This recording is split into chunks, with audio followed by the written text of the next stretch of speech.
Welcome to our channel. Today, I'm bringing you a powerful and emotional story set deep in the heart of Canada's snowy wilderness. This is the story of a brave man named Daniel Rourke, a man broken by loss, but rebuilt by courage. It's a journey of survival, healing, and heroism. So sit back and get ready to be inspired by a Heart in the Cold, a story you won't forget. The wind whispered through the trees like a distant lullaby, rushing snow from the pine branches as it danced across the forest. Snowfall coated everything in a muted white swallowing sound, swallowing life. This was the silence Daniel Rourke had learned to live with. In the mountains of British Columbia, 30 miles from the nearest town, Daniel lived in a cabin he had built with his own hands. It was modest, one bedroom, a wood-burning stove, and a wall of windows overlooking a frozen lake. No phone signal, no internet, no road access for 6 months of the year. That was how he wanted it. He rose early every morning, chopped wood, boiled coffee, and watched the sun break over the peaks. It was a routine that offered little room for thinking, and that was the point. Thinking brought pain. Thinking brought Rachel. She had died 3 years ago in a helicopter crash during a rescue mission in Alberta Daniel had been piloting. She was his co-rescuer and wife. The storm had claimed the life of the mountaineer they were trying to save. And Rachel. Only Daniel survived. The Canadian Search and Rescue Corps gave him a medal. He gave them his resignation. Now he lived alone, buried in snow and sorrow. Daniel kept a photo of Rachel on the mantel. Her auburn hair and green eyes smiled out at him every night, a memory frozen in time. Some nights he spoke to her out loud. Other nights he drank whiskey and stared into the fire. The townsfolk of Grizzly Pass still remembered him. He visited once a month for supplies. People nodded in respect. Some offered conversation, others gave him space. They knew better than to push a man who had buried part of his soul on a mountainside. Winter had settled in early that year. Snowfall was heavier than usual. The temperature rarely rose above -20 degrees Celsius, but Daniel welcomed the cold. It dulled the edge of grief. Out here, no one expected him to smile, to heal, or to be anything but the ghost of the man he used to be. It started with a knock on his door, something Daniel hadn't heard in months. He opened it to find Ranger Maggie Wills, her face flushed from the cold. "Sorry to bother you, Daniel," she said, "but we need help. A group of teenagers went missing on the ridge trail. A storm's coming in." Daniel's first instinct was to slam the door shut. He wasn't going back out there, not into a storm. Not into the mountains, not into the past. But Maggie held his gaze. "They're 15, 16. They didn't sign out. 2 of them are local. Their parents are panicking. I know you know those ridges better than anyone. We've got a search team forming, but no one can get through the West Pass but you." The name of one boy stood out: Liam Holloway. His father had been a friend of Rachel's. Daniel closed his eyes, every muscle in his body tense. He had promised himself never to return to that kind of risk. But something inside him stirred. Rachel's voice, perhaps. He grabbed his winter pack and rifle. "I'll need 2 snowmobiles and your best tracker," he said quietly. The storm swept in fast. Snow thickened to a blizzard, visibility dropping to feet. Daniel and Maggie navigated the pass slowly, following vague footprints that disappeared beneath fresh drifts. It was nearing dark when they heard it, a distant, high-pitched scream. Maggie killed her snowmobile. They listened again. A voice, faint but desperate, echoing off the cliffs. They found the first boy, Eli, half buried in snow near a broken tree. His leg was injured and he was hypothermic. "There were 6 of us," he mumbled, teeth chattering.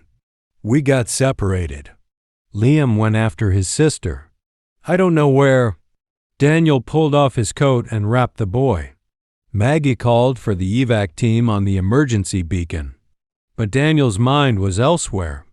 Liam had a sister, and they were both out here. "I am going after them," he said. "You can't, there's almost no light left." "I've flown into worse," Daniel muttered and disappeared into the snow. For hours Daniel wandered the slope, calling out their names. Trees groaned under the weight of snow.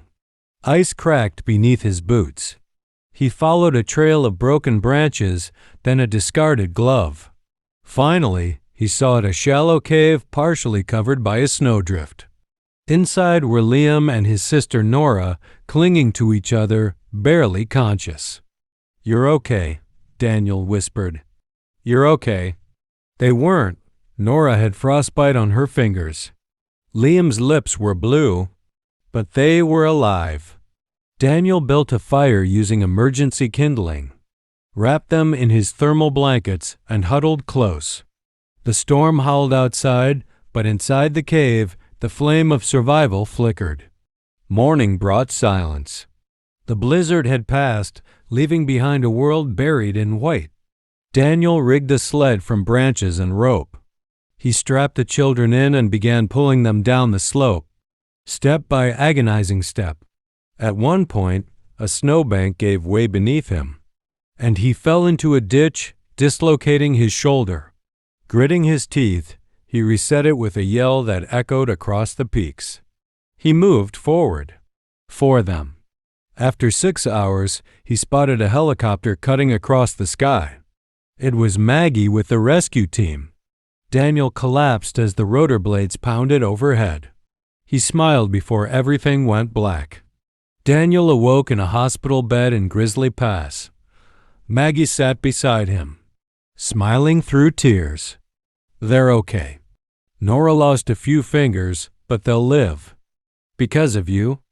Daniel turned away, swallowing emotion. He wasn't used to being thanked. Over the following weeks, the town rallied around him. Kids brought him drawings. Parents brought him food. Reporters called. He declined every interview. Still, something inside him had shifted. He started walking into town more often, volunteered to repair the school roof, talked to teenagers about hiking safety. Someone suggested starting a wilderness training camp. He said yes before he could talk himself out of it. Spring melted the snow. Green returned to the valley. The lake shimmered once more. Daniel reopened his old tool shed, cleaned it out, and converted it into a training cabin.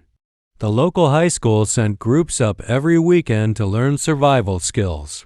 He taught them how to read the sky, how to listen to the land. Rachel's photo still sat on the mantel, but he added new ones of the children he had saved, of the trails he now led. His heart beat differently now. Not healed, but whole in a new way. One afternoon, Liam came by with a letter. "It's from my dad," he said. "He wanted me to give it to you." Daniel unfolded the note. "You saved my son's life. I know Rachel would be proud of you. Maybe now it's time to stop surviving and start living." Daniel smiled for the first time in years. Daniel's camp became famous. People came from across the province. He hired other former rescuers, forming a team. A documentary was made. The government of British Columbia invited him to receive a National Medal of Civilian Bravery. At the ceremony in Vancouver, dressed in a suit Rachel had once chosen for him, Daniel spoke into the microphone. "I'm not a hero. I'm just a man who is broken. And a storm showed me I could be whole again. Bravery isn't being fearless, it's doing the right thing even when you're terrified." The crowd stood. Cameras flashed. Somewhere he felt Rachel's hand on his shoulder. 2 years later, Daniel stood on a new porch built by his students. It overlooked the same lake, but the view was different now, alive, full of color and purpose. Children laughed behind him, training in the woods.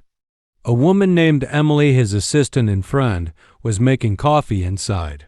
The cabin, once a shrine of grief, now pulsed with life. Daniel picked up a notebook and wrote something he never thought he would. Today, I am brave. Not because I saved lives, but because I chose to live again.